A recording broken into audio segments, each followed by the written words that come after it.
اللہ تبارک و تعالی فی القرآن المجید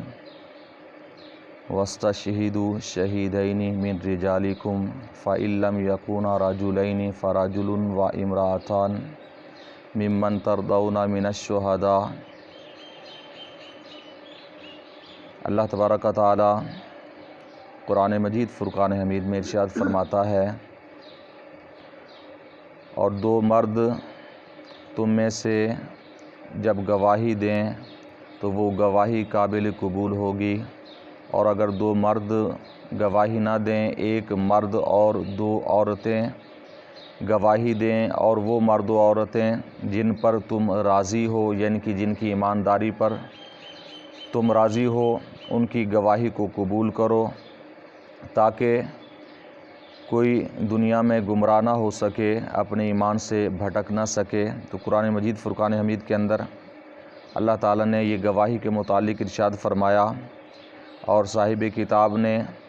گواہی کے متعلق اور فیصلوں کے متعلق یہ باب قائم فرمایا ہے۔ قرآن مجید فرقان حمید کے اندر گواہی کے متعلق ایک اور آیہ کریمہ بھی ہے کہ اللہ تعالیٰ ارشاد فرماتا ہے سورہ نساء کے اندر اور سورہ نور کے اندر، فَاسْتَشْهِدُوا عَلَيْهِنَّ أَرْبَعَةً مِّنْكُمْ، اور یہ کہ ان پر تم میں سے چار گواہ قائم ہو جائیں، چار گواہ گواہی دیں تو پھر ان کی گواہی قابل قبول ہوگی۔ تو اس کا خلاصہ یہ ہے قرآن مجید فرقان حمید کی آیات کریمہ کا، اور امام اعظم ابو حنیفہ علیہ رحمہ کے نزدیک گواہی کس جگہ، کس وقت اور کس طرح سے معتبر ہے۔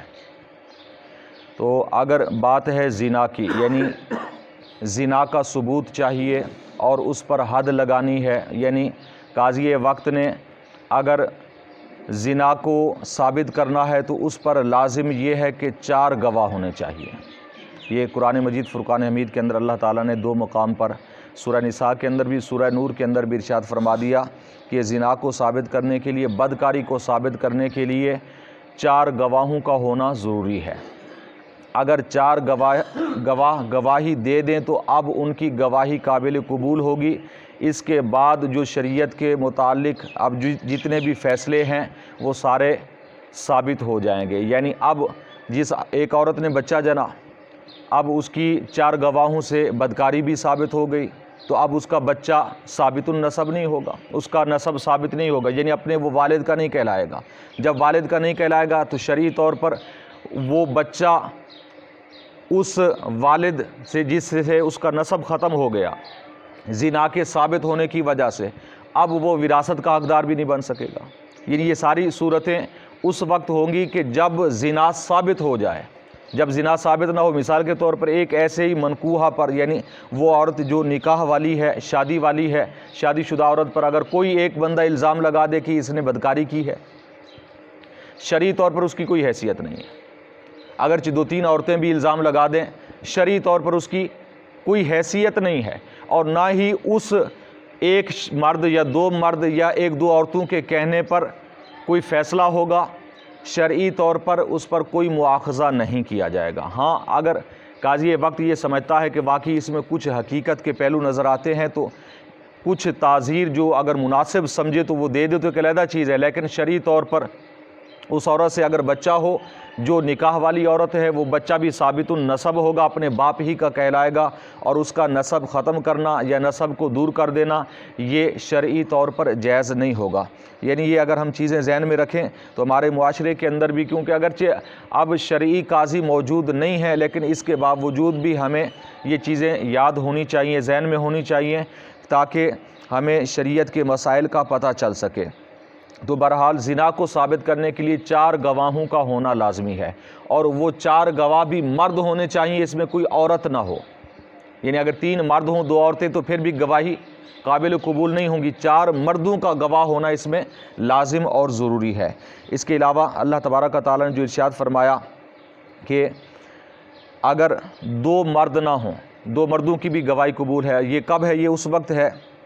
کہ اگر کسی پر شرعی زنا کے علاوہ کسی حد والے کام کے اندر، قصاص والے کام کے اندر اگر دو مرد بھی گواہی دے تو قابل قبول ہوگی۔ یعنی اگر ایک شخص کہتا ہے کہ ایک مقتول شخص پایا گیا، کسی کو کہیں پر قتل کر دیا گیا، اب دو مردوں نے اگر گواہی دے دی کہ اس کو فلاں نے ہم نے دیکھا قتل کیا ہے، اب شرعی طور پر قاضی قصاص کا فیصلہ کر سکتا ہے کہ اس کا قاتل فلاں شخص ہے، کہ اب دو گواہی مرد دے رہے ہیں، قصاص اور حد کے معاملہ کے اندر دو مردوں کی گواہی قابل قبول ہے، اس میں بھی عورت کا دخل نہیں ہے، عورت اگرچہ 2-4 گواہی دے قابل قبول نہیں ہوگی۔ ہاں اب تیسری جو صورت بنتی ہے، یہ 2 صورتیں علیحدہ ہو گئیں، اب تیسری صورت یہ ہے گواہی کی کہ قصاص اور حد کے علاوہ کے معاملات ہیں، جیسا کہ نکاح کے اندر گواہ ہوتے ہیں، نکاح کے علاوہ اب کسی نے کسی سے کوئی چیز خریدی، اب بعد میں ایک شخص منکر ہو گیا کہ جی میں نے یہ بیچی نہیں ہے، یا خریدنے والے کہتا ہے کہ میں نے یہ خریدی ہی نہیں ہے، تو اس طرح کے معاملات پر اگر گواہی طلب کی جائے تو اس میں 2 مردوں کی گواہی بھی چلے گی، 1 مرد اور 2 عورتوں کی گواہی بھی چلے گی۔